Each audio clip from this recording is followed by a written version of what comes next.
sensibiliser la population au cancer du poumon parce que ça reste que c'est le cancer le plus fréquent, tous sexes confondus au Canada, puis c'est aussi le cancer le plus mortel qui va tuer le plus de gens par année, loin derrière tous les autres cancers qu'on entend pourtant parler beaucoup plus souvent.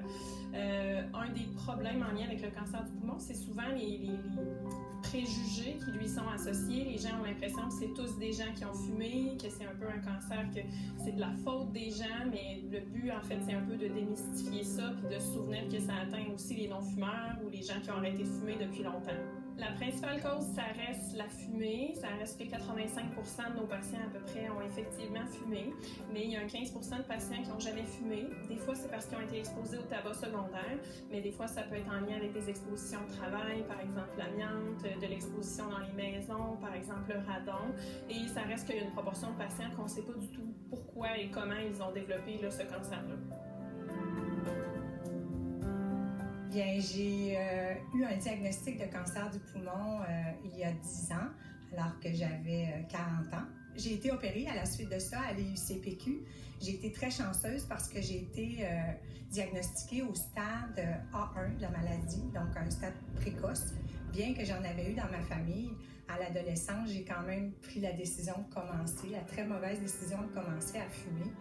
Il n'y avait pas beaucoup de sensibilisation à cette époque-là, justement. C'est sûr que ma mère me disait de ne pas fumer, que c'était dangereux, mais bon, vous savez ce qu'une mère peut dire. Là, quand on a 14 ans, là, ça, comme on dirait, moins d'impact. Et moi, je pouvais fumer à mon école, je pouvais fumer dans l'autobus, on pouvait fumer dans les hôpitaux, on pouvait fumer partout. Il y avait de la publicité pour des événements sportifs. Alors, le message qui disait que la cigarette, c'était dangereux, on ne l'avait pas. Je blâme personne parce que c'est moi qui ai pris la décision de commencer à fumer.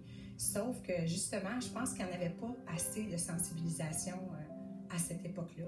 Je suis très reconnaissante de l'IUCPQ. Je dis toujours qu'ils m'ont sauvé la vie, mon médecin m'a sauvé la vie. Et puis, ma façon à moi de redonner, c'est de participer, c'est d'aider la Fondation dans cette mission-là qu'ils ont.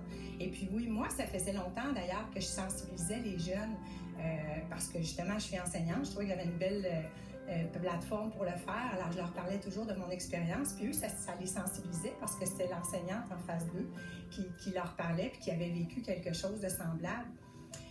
Ça avait du poids, je leur amenais des statistiques, je leur parlais de mon expérience personnelle, sauf que là, bien avec la trousse éducative qui a été créée par l'IUCPQ, par la Fondation, bien là, ça me donne encore plus de poids. Une des choses qui a permis d'augmenter la survie du cancer du poumon dans les dernières années, c'est tout le développement de nouvelles médications. Puis ces nouvelles médications-là, bon, on parle souvent de médecine personnalisée. Dans le fond, les patients qui ont un cancer du poumon, parfois il y a des cibles qu'on peut aller chercher, puis on peut donner des pilules, on peut donner de l'immunothérapie. Donc maintenant, on n'a pas juste la chimiothérapie comme option, mais le fait de développer des nouveaux traitements comme ça, bien, ça passe tout par de la recherche qui est des fois fondamentale en laboratoire, des fois plus clinique avec les patients. Puis c'est certain que faire de la recherche, ça coûte des sous. Donc, de donner à la Fondation, ça permet d'aider à la recherche pour les patients en cancer du poumon, puis ça retourne directement à eux éventuellement quand on a des nouveaux traitements qui sont approuvés et qui fonctionnent. Au fond, on fait de la sensibilisation aujourd'hui auprès des jeunes, puis je pense que ça peut faire une différence. Je crois que je n'aurais pas commencé à fumer avec tout ce qu'on fait aujourd'hui. Alors, ça vaut la peine de faire ces gestes, de poser ces gestes-là. Et pour terminer l'émission sur une note un peu plus positive, on a décidé de s'entretenir avec l'auteur-compositeur